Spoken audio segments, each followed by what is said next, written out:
So we had seen concatenation of vectors. In the same way, we have concatenation of matrix.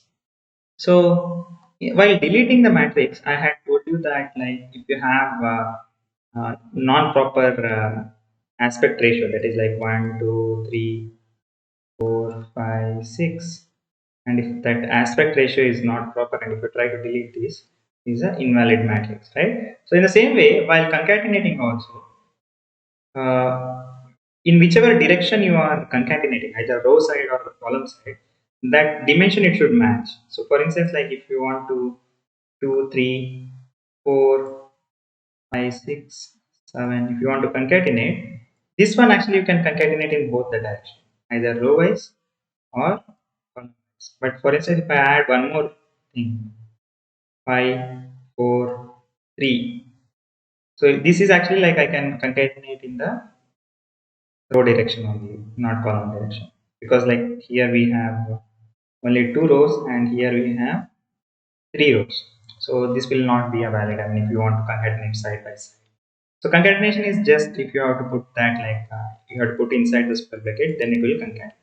But important thing is you should see whether that dimensionality will match. That's a very important thing. Now we'll see how we can do it in the MATLAB.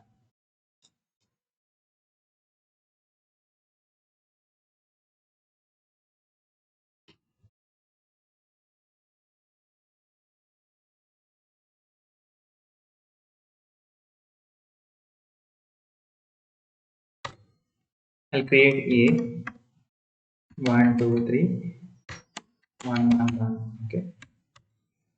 I'll create B, that is 1, 2, 1, 2, 1. So if I concatenate in the row wise, this is actually supports both the A concatenated with B. That will work. And in the next line also I can concatenate by semicolon. Right? So in the same way, actually like if I try to add B equals to 1, 1, 1, 1, 1, 1, 1, 2, 3.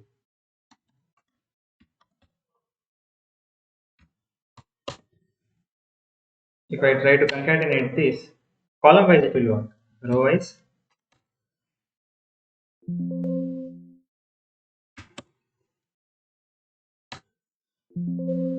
it will show arrays, dimension of the array is being concatenated are not consistent. This error you are going to get. Okay.